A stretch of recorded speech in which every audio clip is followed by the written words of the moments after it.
Hi friends, வாங்க இன்றைக்கி நம்ம என்ன பார்க்க போகிறோம்னா சோள பணியாரம் தாங்க. அதுக்கு வெள்ளைச்சோளம் நான் எடுத்திருக்கேன். கடையில் நீ வெள்ளைச்சோளம்னு கேட்டாலே கிடைக்கும். அதை மிக்ஸி ஜாரில் சேர்த்து நல்லா பவுட்ரு பண்ணிக்கலாம். பவுட்ரு பண்ணி நான் அதுலேருந்து ஒரு 100 கிராம் அளவு எடுத்திருக்கேன். அது பவுலில் 3/4 கப் அளவு இருக்குது. இது அரிசி மாவுங்க, பச்சரிசி மாவு. அது 150 கிராம் அளவு எடுத்திருக்கேன். 200 கிராம் அளவு வெல்லம் எடுத்துக்கிட்டேன். வெல்லத்தை நல்லா தூளாக்கிக்கோங்க, இந்த மாதிரி இடித்து. ஏன்னா நம்ம இதை வச்சு இப்போ பாகு காய்ச்ச போகிறோம். ஏன்னா அதில் கசடு தூசி ஏதாவது இருந்தால் நம்ம எடுத்துடலாம் இல்லையா, அதனால் வெல்லம் ஊற்றி கொஞ்சமாக தண்ணி சேர்த்து நல்லா கொதிக்க விடுவோம்.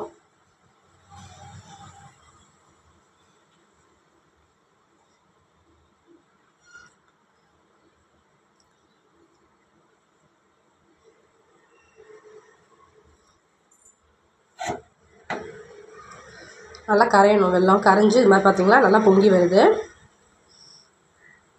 கம்பி பதம்லாம் இதுக்கு தேவையில்லை. நல்லா பாகு ஓரளவுக்கு மெல்ட் ஆகி வந்தாலே போதும். அடுத்ததாக 2 ஏத்தப்பழம் எடுத்திருக்கேன். ஏத்த வாழைப்பழம் நல்லா கனிஞ்சதாக பார்த்து எடுத்துக்கோங்க.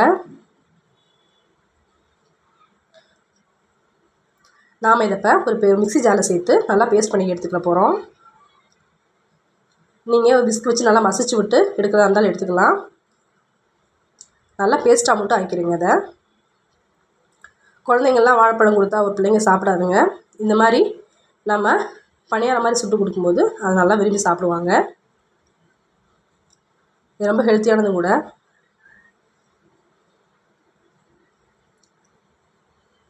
பாருங்கள், அவ்வளோதாங்க. இதை மிக்ஸி ஜாரில் சேர்த்து நல்லா பேஸ்ட் பண்ணிக்கிட்டேன். தனியாக எடுத்து வச்சிடலாம். இப்போ ஒரு பாத்திரத்தில் நம்ம பவுட்ரு பண்ணி வச்சுருக்க சோள மாவை சேர்த்துக்கலாம். அரிசி மாவு இதோடய சேர்த்துக்கோங்க.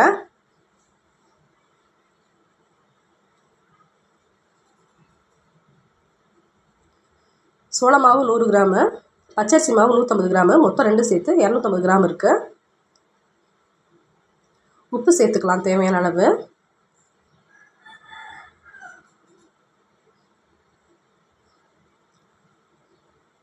கொஞ்சமாக சோடாப்பூ சேர்த்துக்கோங்க, அது நல்லா சாஃப்ட்டு கொடுக்கும்.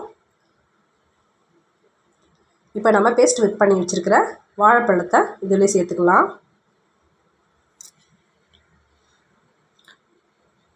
நல்லா விஸ்க் வச்சு நம்ம நல்லா கலந்து விடுங்க.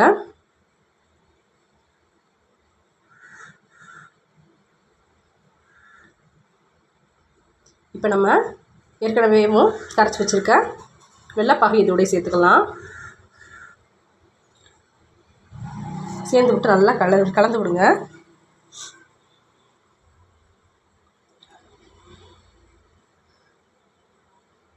நல்லா பணியார மாவு பதத்துக்கு கலக்கணும்.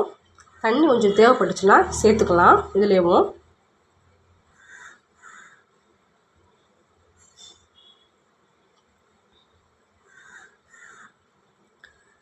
நல்லா கட்டி எதுவும் படாமல் நல்லாவே கலந்து விடுங்க. எல்லாமே நல்லா பிளெண்ட் ஆகி வரணும். இப்போ அடுப்பில் ஒரு சின்ன கடாய் வச்சுருக்கேன். அதில் நெய் ஊற்றி கட் பண்ணி வச்சுருக்கேன் தேங்காயை சேர்த்து நல்லா வறுத்து எடுத்துக்குவோம். அதையும் நம்ம இந்த பணியாரத்தோடையும் இந்த பணியார மாவோடையும் மிக்ஸ் பண்ணி வச்சுக்கலாம். இப்போ அடுப்பில் பணியார சட்டியை வச்சு எண்ணெய் சேர்த்துக்கிறேன். நீங்கள் நெய் சேர்த்துக்கணும்னா இருந்தாலும் சேர்த்துக்கலாம். நான் எண்ணெய் தான் சேர்த்துருக்கேன். இப்போ 1/2 குழி அளவு மாவை ஊற்றி நல்லா வேக விடுவோம்.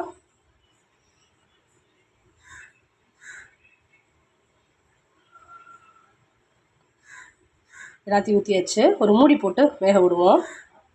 அப்போ தான் நல்லா வெந்து வரும். பாருங்கள், நல்லா வெந்துருச்சு. இப்போ பிரட்டி போட்டுக்கலாம்.